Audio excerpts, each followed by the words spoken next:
Salut tout le monde, j'espère que vous allez bien les amis, on se retrouve pour une nouvelle vidéo. On va démarrer avec cette date qui est quand même une date importante dans l'histoire du FC Barcelone. On a évidemment une pensée pour Tito Villanova, pour sa famille, puisque Tito nous a quittés déjà il y a 11 ans maintenant. Donc les années passent hein, et on sait à quel point ça avait marqué du côté de Barcelone. Son décès évidemment et son passage aussi sur le banc de touche avait marqué parce qu'il avait fait du très très bon travail. On a évidemment une pensée pour Tito Villanova.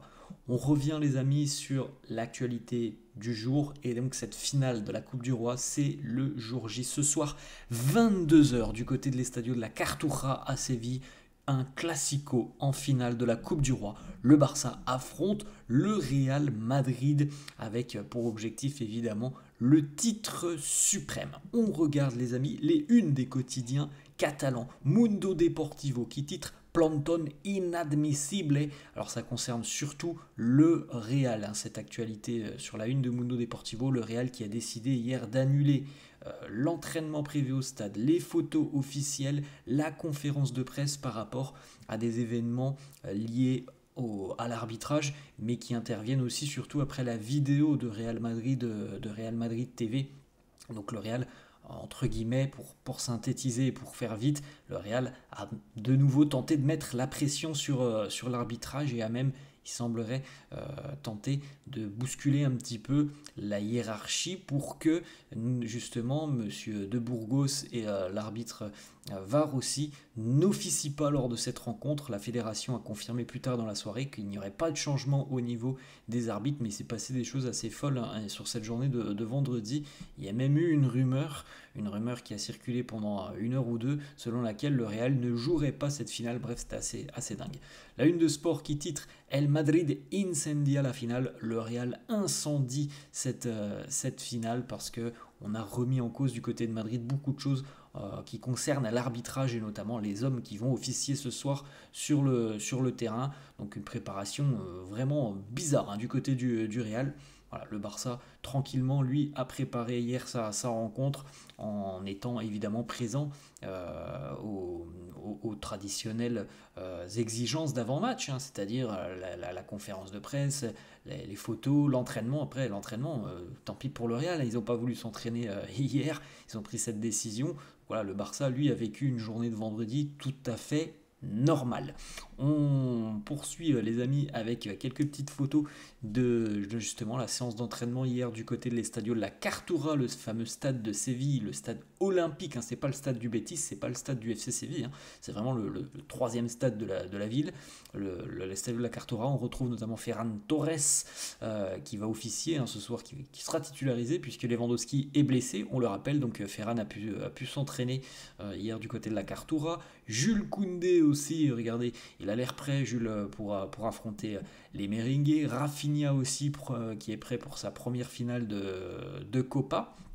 Une petite photo aussi, évidemment, de Hansi Flick, l'homme qui réalise des miracles depuis le début de saison et qui va tenter, pourquoi pas, de remporter sa première Coupe du Roi et son deuxième titre sur l'année 2025 après la Super Coupe, on s'en souvient, en tout début d'année 2025. La petite photo donc pour les joueurs qui ont remporté l'opposition de la séance d'entraînement hier. Beaucoup de sourires comme d'habitude hein, sur les visages des Blaugrana. Ensuite les amis, on jette un petit coup d'œil. Le groupe retenu par Hansi Flick pour affronter le Real Madrid ce soir. Vous pouvez faire un petit arrêt sur image. On a les absences qui étaient annoncées déjà depuis quelques jours. Hein. Ça n'a pas beaucoup changé côté Barça. On a 4 absents sur cette rencontre. Et voilà, Lewandowski étant l'absence la plus récente. Sinon, comme prévu, Alejandro Balde n'est pas présent, Marc Casado non plus, et Bernal aussi, hein, évidemment, on ne l'oublie pas. Une petite information, vous l'avez peut-être vu si vous avez bien regardé, le numéro 1, regardez, il est de retour, ça y est, c'est officiel, c'était annoncé quasiment depuis le début de semaine, et bien il est bien présent, Marc-André Ter Stegen, le portier allemand, est de retour dans le groupe du FC Barcelone, ça fait plaisir hein, quand même de le retrouver. Alors je ne pense pas qu'il aura du temps de jeu, mais en tout cas, c'est une nouvelle étape de franchie pour lui et le retour sur les terrains se précise pour le portier allemand. On jette un petit coup d'œil, les amis, la compo d'équipe du quotidien sport. Vous pouvez jeter un petit coup d'œil, il y a les deux compos, celle du Barça. Szczęsny dans les buts, Kubarsi, Inigo en charnière, Gérard Martin, Koundé, les deux latéraux, Pedri, De Jong, Olmo au milieu, et évidemment en attaque, Lamine Rafinha accompagné de Ferran numéro 9. Vous pouvez jeter un petit coup d'œil aussi la compo du Real si ça vous intéresse, Thibaut Courtois. Dans les buts, Raúl Asensio, Rudiger en charnière, Fran Garcia, Lucas Vazquez, les deux latéraux, Tchouaméni, Ceballos, Valverde, Bellingham, Mbappé, Vinicius. Côté merengue. On revient les amis sur la conférence de presse, donc celle d'Hansi Flick, qui lui s'est présenté en conférence de presse, contrairement aux institutions du Real. Hansi Flick nous dit: nous avons la possibilité de gagner 3 titres et c'est ce que nous voulons. Et oui, peut-être que les amis, on se retrouvera dans un mois là, en train de se dire que le Barça a tout gagné. Voilà, donc la première étape, en tout cas la première mission pour le moment, c'est ce soir, 22h. Flick qui nous dit aussi: nous avons une équipe qui est très jeune et une finale comme celle-ci, c'est une expérience formidable. Il n'y a pas de favori en finale. Nous voulons que le match commence maintenant. On sent l'excitation côté barcelonais. Il y a quand même peut-être un petit ascendant psychologique pour le Barça par rapport aux prestations que les Catalans ont offert cette saison face au Real. Après, il est vrai que c'est pas pareil, c'est pas un match de Liga, mais on se souvient aussi de la Supercoupe. C'était un match où il y avait un titre en jeu en début d'année 2025, et pourtant le Barça avait abordé cette rencontre d'une bonne manière. Donc on peut penser ce soir qu'il y a quand même un petit avantage psychologique pour les Catalans au vu des 2 matchs déjà de cette saison face au Real, qui ont été 2 matchs où le Barça a très largement dominé son sujet. Hansi qui nous dit aussi: quand je vois comment le groupe s'entraîne et à quel point il est concentré, je me sens en confiance, je crois en eux, nous donnons tout et nous avons une idée précise de la manière dont nous voulons jouer. Comme souvent les amis, on le sait, le Barça va prendre les choses en main.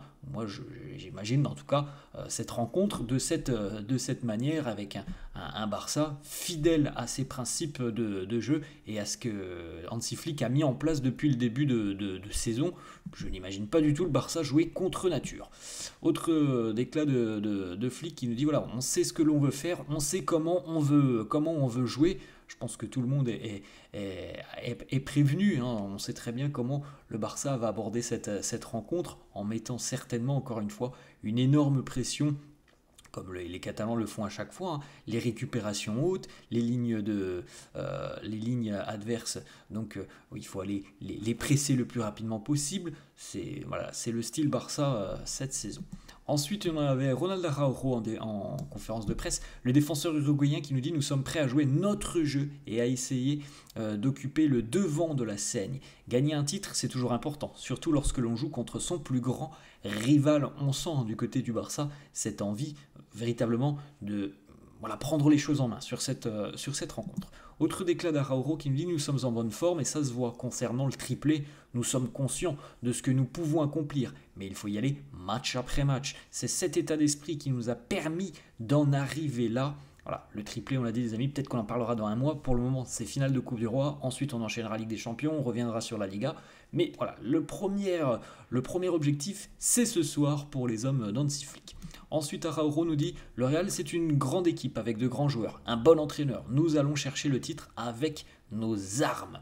On poursuit avec une autre déclat. Il nous dit aussi: quand on débute une saison, on veut toujours tout donner. Mais je n'aurais jamais imaginé que nous nous retrouverions dans ces circonstances. Je suis heureux car l'équipe et les supporters le méritent. Bon, sincèrement les amis, en début de saison, lorsque Hansi Flick est arrivé, on pouvait imaginer que le Barça allait progresser, allait faire de bonnes choses. Je ne sais pas si on pouvait se dire quand même qu'au 26 avril, le Barça serait en finale de Coupe du Roi, en demi-finale de Ligue des Champions et serait aux portes d'un titre en championnat. C'est quand même une saison qui est exceptionnelle. Je ne pense pas que les supporters en début de saison imaginaient que ça serait autant tout simplement bon ce qu'ont proposé les hommes de Flick tout au long de la saison. On va pas rappeler les amis les statistiques de la moyenne de 4 buts par match sur quasiment la moitié des matchs du Barça cette saison. Donc il y a eu des choses vraiment exceptionnelles qui ont été faites pendant 8 mois. L'aboutissement, c'est maintenant. C'est ces matchs qui comptent aussi, évidemment, c'est final. Le Barça s'est offert justement le droit de rêver d'une fin de saison idyllique parce qu'ils ont fait des choses exceptionnelles depuis le début de saison. C'est maintenant qu'il faut concrétiser tout ça avec finale et puis Ligue des Champions, Liga par la suite. Frankie de Jong qui nous dit un Barça-Madrid, c'est toujours spécial. Les matchs que nous avons disputés cette saison n'influenceront pas le match. Personnellement, je pense en tout cas que l'influence, elle se joue peut-être dans les têtes des joueurs merengues. Je pense que si le Barça, imaginons, le Barça ouvre le score ce soir, je pense que ça peut véritablement beaucoup travailler dans les têtes du Real, du côté du Barça. On est en confiance, on sait de quoi on est capable, on sait ce que l'on a à faire, on sait comment on va le faire. Le Barça a cette idée de jeu très précise et la met en place à chaque rencontre. Du côté du Real, c'est quand même beaucoup plus brouillon, donc imaginez le Real prendre un but très rapidement dans cette rencontre, je pense que ça serait quand même beaucoup plus compliqué et je pense oui qu'il y a quand même un petit ascendant psychologique côté Blaugrana. Le petit message de Lamine Yamal sur les réseaux sociaux, sur Instagram notamment. Alors vous avez vu, le Real a fait beaucoup. Je ne sais pas si c'est pour le Real, en tout cas, on peut imaginer que c'est un message entre guillemets pour le Real. Lamine qui a réagi hier sur les réseaux sociaux en disant le silence parle plus fort. On a vu tout le bruit autour de la finale hier du côté du Real. Ben on a vu ce message, voilà, énigmatique de Lamine Yamal sur les réseaux sociaux. D'ailleurs, Lamine, il avait un bonnet hier lors de l'entraînement parce qu'il ne voulait pas montrer sa nouvelle coupe de cheveux, mais il y a eu une petite fuite lorsqu'il est sorti du bus et normalement ce soir Lamine Yamal sera teint en blond, normalement. C'est ce qui a été remarqué par certains supporters bien avisés lorsqu'il est sorti du bus. Même s'il avait le bonnet, on a pu voir un petit peu qu'il avait les cheveux blonds teints en blond, tout ça comme Neymar il y a quelques années en arrière. Petite information aussi les amis par rapport à la Youth League, l'équivalent de la Ligue des Champions des jeunes, des U19, le Barça s'est imposé hier face à la Z Alkmaar 1-0 et donc les jeunes Blaugrana sont qualifiés pour la finale de la Ligue des Champions des jeunes. Ils affronteront les Turcs de Trabzonspor. C'est Juan Hernandez qui a marqué hier sur un penalty à la 7e minute. C'est exceptionnel ce que font les U19 cette saison puisqu'ils sont champions tout simplement national. Ils ont remporté la Coupe du Roi, donc, que le Barça jouera aussi ce soir, et ils sont en finale de Ligue des Champions. Peut-être les amis, un signe prémonitoire de ce qui va se passer pour l'équipe A, qui pourrait être champion, qui pourrait remporter la Coupe du Roi et qui pourrait aussi se qualifier pour la finale de la Ligue des Champions. En tout cas, les U19, eux, ils l'ont fait. Et ils sont à un match maintenant du triplé. Donc peut-être qu'on aura le triplé chez les U19 et le triplé chez les A. On verra bien. Voilà les amis, la fin de cette vidéo. J'espère que ça vous a plu. N'hésitez pas comme d'hab à lâcher un petit pouce bleu. Merci à tous ceux qui le feront. N'hésitez pas à vous abonner à la chaîne. Je vous souhaite une bonne journée et un bon match 22h ce soir. Ciao à tous.